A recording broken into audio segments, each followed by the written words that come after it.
नमस्कार। आप देख रहे हैं जनता टीवी बिहार। मैं हूं संतोष राज पांडे।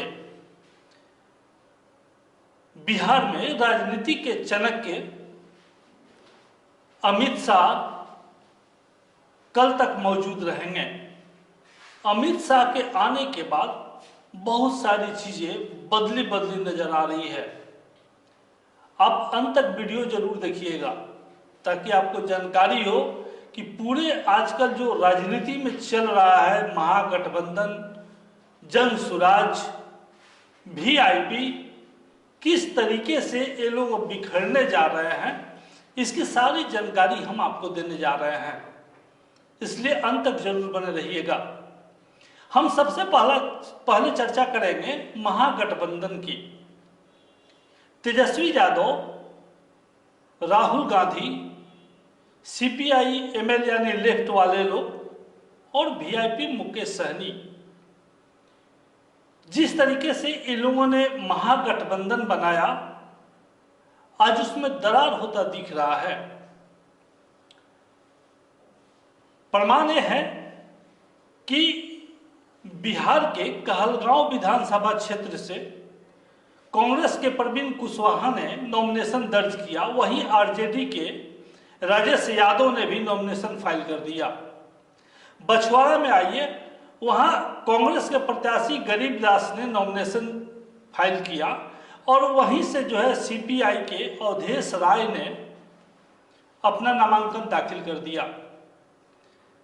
वैशाली में कांग्रेस ने संजीव कुमार को टिकट दिया और संजीव कुमार ने पहले नॉमिनेशन किया और उसके तुरंत बाद आरजेडी के अजय कुशवाहा ने नॉमिनेशन फाइल कर दिया।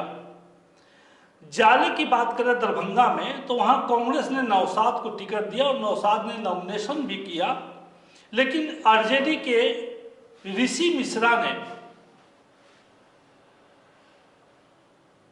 नॉमिनेशन फाइल कर दिया आरजेडी की तरफ से। चनपटिया की बात हम करें, चंपारण की, वहां कांग्रेस ने अभिषेक रंजन को टिकट दिया और आरजेडी ने सौरभ कुमार की पत्नी को टिकट दिया। दोनों ने नॉमिनेशन वहां फाइल कर दिया है।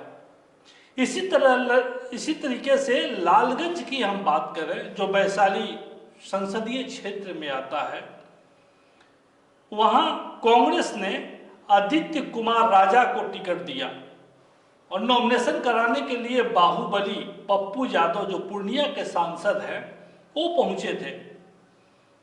आरजेडी ने आज ठीक सुबह में एक निर्णय लिया और बाहुबली मुन्ना शुक्ला की बिटिया, हालांकि मुन्ना शुक्ला भी कई बार विधायक रह चुके हैं, उनकी अभी वो मुन्ना शुक्ला जेल में है, तो उनकी बिटिया शिवानी शुक्ला को उम्मीदवार बना दिया और शिवानी ने आज लालगंज से अपना नॉमिनेशन फाइल किया। गौरव बराम दरभंगा इलाके में आता है। ये मुकेश सहनी को मिला हुआ सीट था, दम ये पक्का था कि वहां से वीआईपी ही लड़ेगा। मुकेश सहनी ने अपने भाई संतोष सहनी, जो वीआईपी के राष्ट्रीय प्रवक्ता भी हैं, उनका जाकर नॉमिनेशन कराया और वहीं आरजेडी ने अफजल अली खान का नॉमिनेशन फाइल करा दिया। रोसड़ा की बात करें तो रोसड़ा में कांग्रेस ने बीके रवि को अपना उम्मीदवार बनाया, उन्होंने भी नॉमिनेशन फाइल कर दिया और वहीं सीपीआई की तरफ से लक्ष्मण पासवान ने जो है नॉमिनेशन फाइल कर दिया। ये 8-9 जो सीट मैं आपको बता रहा हूं अभी सामने आया है, 1-2 दिन में और भी सीटें आ सकती है।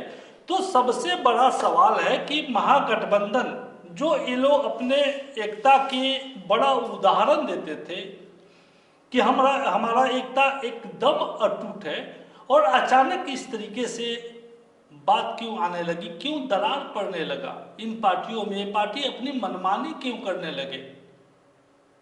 हमारे साथ हमारे सहयोगी मणिभूषण भी मौजूद हैं, जो आरजेडी भी देखते हैं और में भाजपा बीट भी देखते हैं। मणिभूषण जी, जिस तरीके से खेल हुआ है आज के दिन, जिसके बारे में किसी ने सोचा भी नहीं था, तो कहीं अमित शाह इफेक्ट तो नहीं है? देखिए, अमित शाह इफेक्ट नहीं है, ये खुद महागठबंधन का करा धराया है। क्योंकि अभी तक सीटों का पूर्ण रूप से डिक्लेरेशन महागठबंधन में नहीं हुआ है। और जो सारी 8 से 9 सीटें जो हम लोगों ने आपने जो पढ़ी हैं, इसमें अगर देखा जाए तो सबसे पहले दावेदारी किसकी हुई थी, सीटों वाइज देख लिया जाए, कहलगांव की बात हो रही थी, ये कांग्रेस की सीट थी। कांग्रेस की सीट थी तो कई सारे सीटों पर पहले से बातचीत चल रही थी कि ये हमें दे दीजिए, हमें दे दीजिए, चल रही थी। इसी बीच जो परवीन कुशवाहा, रजनीश यादव, माफ कीजिएगा, ये रजनीश यादव संजय प्रसाद यादव जो झारखंड में मंत्री हैं उनके लड़के हैं। और वहाँ सबसे पहले रजनीश यादव ने जो है वो नामांकन किया था। उसके बाद बातों का सिलसिला जारी हुआ तो कुछ कोई आगे पीछे हटने को तैयार नहीं था, तो कांग्रेस ने भी वहाँ नामांकन कर दिया। यही हाल 7-8 सीट का है। और इसी को लेकर पेच फंसा था कि जो अभी तक क्लियर नहीं हुआ, क्लियर ऐसा नहीं हुआ कि सभी को दोनों तरफ से अपने अपने नॉमिनेशन करने पड़े, यानी फ्रेंडली फाइट में ये लोग उतर रहे हैं। आपको ऐसा नहीं लगता है कि जो इनके गठबंधन के जो सहयोगी दल हैं, आरजेडी की बात करें, कांग्रेस की बात करें, सीपीआई लेफ्ट वाले जो हैं, वीआईपी वाले तो आ रहे ही हुए थे डिप्टी सीएम की पद की मांग को लेके, तो इन लोगों में तालमेल इतना दिन नहीं बैठा और अचानक ये सारी चीजें सामने आने लगी, तो क्या इसका असर वोट पे नहीं पड़ सकता है? क्या एक एनडीए के लिए बेहतर संकेत नहीं दिख रहा है? देखिए, बेहतर संकेत जो है, अभी नॉमिनेशन का दौर है, तो ये हो सकता है आपसी फ्रेंडली फाइट देखी जा सकती है। इस पर अगर और बात होगी, अभी 2 दिन समय है नाम वापसी का, तो अगर इसमें अगर नहीं सूझता है तो वो फ्रेंडली फाइट में जाएंगे, तो इसका जो नतीजा होगा और इसका जो कहा जाता है चुनाव में एक भुगतना होता है, तो निश्चित तौर पे महागठबंधन के लोग इससे भुगतेंगे कि भाई वहाँ आप लोग साथ में लड़ रहे हैं और कहीं कहीं दोनों एक ही गठबंधन के 2-2 लोग खड़े हैं। तो भला इस तरह का परसेप्शन जो अपने अंदर महागठबंधन ने जो क्रिएट किया अभी 6 से 7 सीटों को लेकर, ये दूर तक जाएगी, एनडीए इसका फायदा उठाएगी। और हम दर्शकों को बता दें कि जिस तरीके से ये नॉमिनेशन फाइल हुआ है, बहुत कम संभावना है, क्योंकि ऐसे लोग हैं नॉमिनेशन जो दायर किए हुए हैं, संभावना बहुत कम बनता है कि ये लोग अपने नाम को वापस लेंगे। और चूंकि पार्टी के स्वीकृति के बाद इन लोगों ने नॉमिनेशन फाइल किया है, तो ऐसे में बहुत संभावना नहीं दिख रही है। लेकिन ये माना जा रहा है कि अमित शाह के आने के बाद बहुत सारी चीजें बदली नजर आ रही है। जो महागठबंधन सीटों को लेकर डिसीजन नहीं ले पा रहा था, अंतिम समय तक इनकी लिस्ट पूरी की पूरी लिस्ट जारी नहीं हो पाई। मुकेश सहनी दरार डालने वाले, यानी कि महागठबंधन को छोड़ने की स्थिति में आ गए, उनको बुलाया गया, उनसे बातचीत की गई। और ये अलग बात है कि आज मुकेश सहनी ने स्पष्ट रूप से घोषणा कर दी कि वे विधानसभा चुनाव नहीं लड़ेंगे, उनके बदले उनके भाई संतोष सहनी चुनाव लड़ रहे हैं। तो कुल मिलाकर स्थिति बेहतर नहीं दिख रही है। हालांकि अमित शाह के आने से जोड़ा जा रहा है कि अमित शाह की कोई बड़ी राजनीतिक चाल है, लेकिन एक बात मैं आपको ये भी बता दूं, प्रशांत किशोर ने जिस तरीके से चैलेंज किया था कि राघोपुर में जाके तेजस्वी यादव के खिलाफ वो चुनाव लड़ेंगे और वहां से वो जीत के आएंगे, और अचानक प्रशांत किशोर ने भी ये घोषणा कर दी कि वो कहीं से चुनाव नहीं लड़ेंगे, क्योंकि उनको चुनाव प्रचार करना है। तो ये तस्वीरें लगातार बदलती दिख रही हैं, तो कहीं न कहीं गड़बड़ अवश्य है। क्योंकि प्रशांत किशोर भी कई राज्यों में सरकार बनवाने का दावा करते रहे हैं और प्रशांत किशोर को भी बड़ा खिलाड़ी माना जाता है राजनीति का, लेकिन बिहार में जिस तरीके से अपनी बातों से अब मुकरते नजर आ रहे हैं, तो मैं लगता है कि प्रशांत किशोर को भी अपनी औकात की अंदाजा होने लगी है। इसमें कितनी सच्चाई है? देखिए, सबसे बड़ी बात है अभी तक प्रशांत किशोर को लेकर, आपने कहा कि राजनीति, वो राजनीतिज्ञ नहीं है, वो रणनीतिकार हैं। तो राजनीति और रणनीति में दोनों में बहुत फर्क है। राजनीति में किसी को फंसाया जाता है और रणनीति बनाकर चुनाव जीती जाती है। ये दोनों का कॉम्बिनेशन होता है, तभी जो है वो चुनाव में कोई सफल होता है। तो क्या यही माना जाए कि अमित शाह का प्रभाव पड़ गया, चूंकि राजनीति उन पे हावी हो गई अमित शाह की? देखिए, निश्चित तौर पे जिस तरह से वो फ्रंट फुट पे आकर बातें कर रहे थे एनडीए के शीर्ष नेताओं के ऊपर जो जिस तरह से भ्रष्टाचार के आरोप लगा रहे थे, अभी उन्होंने टिकट बंटवारा किया। टिकट बंटवारे में जो है जिस तरह से उनकी फजीहत हुई, जिस दिन उन्होंने टिकट अपने कार्यालय में बांटा उस दिन वहाँ हंगामा हुआ ही। कई लोगों ने पैसे देकर टिकट बेचने का आरोप लगाया, कई सारे लोग लगाए, और उन लोग ने यह भी कहा है कि प्रशांत किशोर जिस मोटिव से बिहार में आए थे वो होता अब दिख नहीं रहा है। यानी उनके जो परसेप्शन था, उनके परसेप्शन में बड़ा डेंट लगा है टिकट बंटवारे में। ध्यान देने की बात यह है, बहुत महत्वपूर्ण बात इन्होंने कह दी कि प्रशांत किशोर ईमानदारी की बहुत बखान करते थे। तमाम जो विपक्षी पार्टियां हैं, महागठबंधन की बात करें, हम राजद की बात करें, कांग्रेस की बात करें, एनडीए के जो भाजपा के बड़े नेता या जदयू के जो बड़े नेता हैं उन पर भी भ्रष्टाचार का आरोप लगाया। लेकिन टिकट का जब वितरण हुआ तो खुद भ्रष्टाचार में लिप्त पाने का उन पे भी आरोप लग गया। और ये अलग बात है कि अभी तक प्रशांत किशोर ने इस मुद्दे पर सफाई नहीं दी है कि क्या वे पैसे लेकर टिकट बेचे। तमाम वहाँ जो जहाँ टिकट इन लोगों ने टिकट का बंटवारा किया, प्रत्याशियों को सिंबल दिया, वहाँ जिन प्रत्याशियों को नहीं मिला वो खुलेआम कहते नजर आए कि मैंने इतने पैसे दिए हैं, मैंने इतने पैसे दिए हैं। तो एक जो ये संदेश है मणिभूषण, ये तो पब्लिक में गलत गया। पब्लिक भी इस बात को समझ गई कि प्रशांत किशोर भी सभी पार्टियों की तरह हैं, ये भी पैसा लेके टिकट बेचते हैं। देखिए, जो ट्रांसपेरेंसी की बात वो लगातार कर रहे थे, यानी दूसरे की ट्रांसपेरेंसी की वो बात कर रहे थे, अपने यहाँ तो ट्रांसपेरेंसी नहीं दिखा क्योंकि वो लोग पॉलिटिकल पार्टी हैं और ये रणनीतिकार हैं। इसमें पहले ही टिकट बंटवारे में ही वो चूक गए। आगे क्या होगा प्रशांत किशोर का वो हम नहीं जानते, लेकिन जिस तरह से उन्होंने टिकटों का बंटवारा किया, हालांकि कई जगहों पर ऐसे ऐसे कैंडिडेट उतारे, उसके मुकाबले एनडीए और महागठबंधन में आपको कैंडिडेट नहीं मिलेगा जिस वजन के कैंडिडेट। बीबी गिरी को ले लीजिए आप, यहाँ से जो आपको कुम्हरार से जो ले लीजिए, जो मैथ के जो महान गणितज्ञ हैं उनको खड़ा किया है। कई जगहों पर बड़े डॉक्टर्स, इंजीनियर, सभी लोगों को खड़ा किया है। उनमें एक सोच हो सकती है अपने क्षेत्र को लेकर, लेकिन वोटों में कितना तब्दील होगा, लोग उनको कितना स्वीकारेंगे, क्योंकि सभी पार्टियों का अपना अपना कैडर वोट है। और जिस तरह सभी पार्टियों ने अपने अपने एक साम्राज्य कह लीजिए, पार्टियों का साम्राज्य है, बहुत बड़ा बड़ा साम्राज्य है। महागठ आरजेडी की बात कर लीजिए, कांग्रेस का भी तो है ही कुछ ना कुछ, बीजेपी का भी तो बात कर लीजिए, बीजेपी अभी तो नंबर 1 पार्टी है, सबसे बड़े कहा जाए कि जनाधार वाली पार्टी है, और सबसे बड़ी जो में कहा जा सकता है कि बीजेपी और जदयू और भारी पड़ रहे हैं सारे राजनीतिक दलों पे, इसमें कोई शक नहीं है। इसमें कोई शक नहीं। लेकिन एक बात जो समझ में नहीं आ रही है कि मुकेश सहनी अचानक आज तो नॉमिनेशन करने वाले थे, कल उन्होंने घोषणा भी की थी कि मैं वहां से चुनाव लड़ूंगा।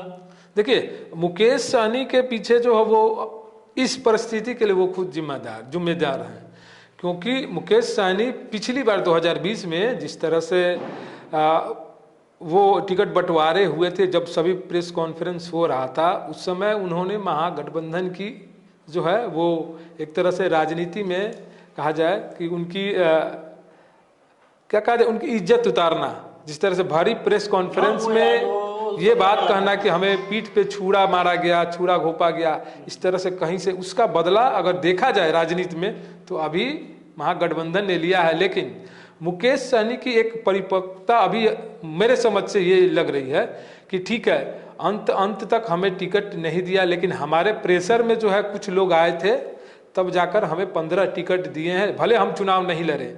चुनाव नहीं लड़ने का एक बड़ा संकेत मुकेश सहनी ने दिया है और कहा है कि ना ही हम दिल्ली के राजनीति करेंगे, ना ही हम कोई चुनाव लड़ेंगे, एमएलसी पे उनका फोकस है। और उसके बाद अगर मुकेश सहनी के पास आने वाले समय में, यानी चुनाव तो अब तो शुरू हो गया, जो भी 15 सीट है, उस 15 सीट में से 4 से 5 अगर मुकेश सहनी जीत जाते हैं अपनी पार्टी के जो ओरिजिनल कैंडिडेट्स होंगे, क्योंकि कई सारे कैंडिडेट्स जो है बोरो कैंडिडेट्स भी होंगे इनके पास, क्योंकि 15 कैंडिडेट कहाँ से लाएंगे एट ए टाइम, ये बड़ी बात है। अगर ये 5-6 सीट मुकेश सहनी जीत जाते हैं तो ये बार्गेनिंग जरूर करेंगे और डिप्टी सीएम जहां भी होंगे वहां डिप्टी सीएम पद लेकर ही रहेंगे। मुकेश सहनी ने अपना जो है मेंटली जो है उन्होंने अपना प्रिपरेशन कर लिया है कि इस बार के बिहार विधानसभा चुनाव में कुछ करके हमको दिखाना है, क्योंकि कई बातों का जिक्र उनके तरफ से किया जा रहा है। तय माना जा रहा है, वो अपने आप को तय मान लिए हैं कि सरकार चाहे जिसकी भी बने और डिप्टी सीएम के लिए चाहे उनको जो भी कुर्बानी देनी पड़े वो दे सकते हैं। कुर्बानी उन्होंने दी है, लेकिन अब बात यह है कि जो भी 15 सीट मिला उस 15 सीटों में से कितना वो जीत कर आते हैं। जितने सीट जीत कर आएंगे मुकेश सहनी के लिए उतना फायदा होगा, और ये भी होगा कि उन जीते हुए कैंडिडेट्स को कितना संवार कर रखते हैं, क्योंकि बड़े बड़े धुरंधर हैं। पिछली बार जब इनकी पार्टी एनडीए में थी, चुनाव लड़े थे, तो इनके 3 से 4 विधायक जो है फिर बीजेपी में चले गए थे और फिर ये घूमते फिरे, एमएलसी भी सीट गंवानी पड़ी थी। तो इस बार मुकेश सहनी भले इतने दिनों की राजनीति 2015 से जो है वो राजनीति कर रहे हैं मुकेश सहनी लगभग, अब तो वो काफी परिपक्व हो गए, कैसे चाल चलना है, कैसे क्या करना है। हालांकि अभी के महागठबंधन में जो सीट शेयरिंग में जो उनकी मात हुई है, लेकिन वो अपने फैसले पर अडिग रहे हैं कि हमें डिप्टी सीएम चाहिए। और उस डिप्टी सीएम का कंपनसेशन कैसे किया गया, राज्यसभा सीट देकर और 2 एमएलसी सीट देकर, उसके बाद 15 सीट। नहीं तो उनकी डिमांड तो 60 और 50 सीटें थी, वो वाला कहाँ से होता महागठबंधन में। तो कुछ ना कुछ उन्होंने सेक्रीफाइस किया है। लेकिन ये भी कहा जाता है अगर राजनीति में आप कुछ ज्यादा नहीं मांगिएगा तो आपको नहीं मिलेगा, अगर आप कम मांगिएगा तो और कम हो जाएगा। ये जीतन राम मांझी का कहना है कि राजनीति में अगर राजनीति आप कहते हैं तो खुले दिल से और बड़े दिल से कुछ मांगिए, डिमांड करिए, बड़े स्तर पर डिमांड करेंगे तभी आपकी डिमांड पूरी होगी।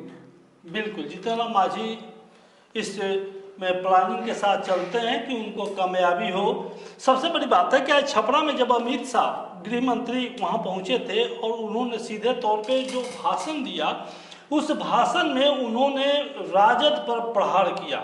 मैं सीधा प्रहार इसे कहा जा सकता है। उन्होंने कहा कि रघुनाथपुर से शहाबुद्दीन के बेटे ओसामा को राजद ने टिकट देकर क्या संदेश दिया है, क्या वो जंगल राज में फिर से ले जाना चाहता है लोगों को। मणिभूषण जी, नहीं लगता है कि इसका प्रभाव जो है आरजेडी पे देखिए राजनीति में परसेप्शंस होता है। जो जंगल राज जो कहा गया, कैसे कहा गया सभी लोग जानते हैं, लेकिन वो तो बीत गए 15 साल 20 साल से तो आप राज में हैं।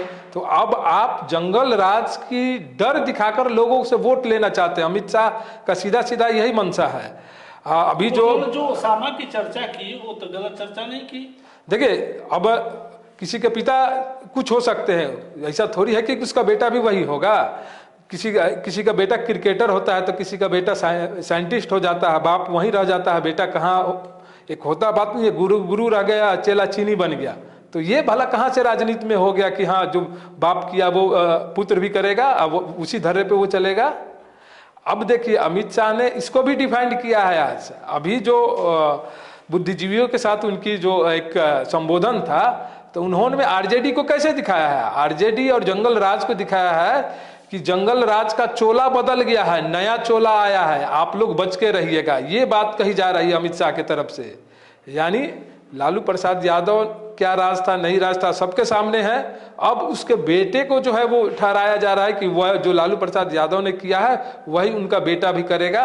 तो आप लोग समझ जाइए बिहार प्रगति पर है, और इस प्रगति पर लाने के लिए बुद्धिजीवियों का भी जो है वो सहयोग चाहिए, और आप लोग जोर शोर से इसमें लगिए, ये बात चर्चा कीजिए। लेकिन नई बात ये कही गई है कि नए वस्त्र में जो है महागठबंधन और जंगल राज के लोग सामने आपके आएंगे, आप संभल के रहिएगा। तो यानी नया डिफिनीशन महागठबंधन का और लालू प्रसाद यादव का। यहाँ तक उन्होंने कहा कि परिवारवाद को लेकर, यह भी कहा कि लालू प्रसाद यादव, राबड़ी देवी, अब उनका बेटा तेजस्वी यादव का भी बेटा, यानी अभी वो महज कितने महीने को होगा, अब से उनके बेटे के ऊपर जो इतने बड़े गृह मंत्री राजनीति कर रहे हैं। तो आप समझिए कि बिहार में क्या स्थिति है इस चुनाव की। बिल्कुल अमित शाह जो यहाँ आए हैं, बिल्कुल समझी बुझी राजनीति के तहत उन्होंने शुरुआत की है, और एनडीए के प्रचार के लिए एनडीए के जो बड़े नेता हैं वो कैंपेनिंग करना शुरू कर दिए हैं, और नीतीश कुमार भी इसकी शुभारंभ करने जा रहे हैं। लेकिन अभी राजद की तरफ से या कांग्रेस की तरफ से कोई वैसा स्टार नेता अभी बिहार पहुंच के प्रचार में भी नहीं कूदा है। तो एक तरीके से एनडीए पूरी तैयारी में है और एनडीए की एक कोशिश है कि महागठबंधन को डिफीट कर देना। हालांकि पहले जो नॉमिनेशन हुआ है, जो पहला नामांकन का दौर चला है, उसमें भी महागठबंधन के बीच दरारें पड़ने लगी है और स्पष्ट दिखने लगी है। ऐसे में महागठबंधन के लोग या महागठबंधन के बड़े नेता राहुल गांधी, तेजस्वी यादव सहित जो और भी बड़े नेता हैं, अगर नहीं अपने आप को संभाले और सही निर्णय नहीं लिए तो इसका खामियाजा उनको जो है विधानसभा का जो फाइनल रिजल्ट आएगा उसमें भुगतना पड़ सकता है। तो हमें दीजिए इजाज़त, अगले एपिसोड में अगले मुद्दे के साथ आपके साथ मिलेंगे। तब तक के लिए नमस्कार।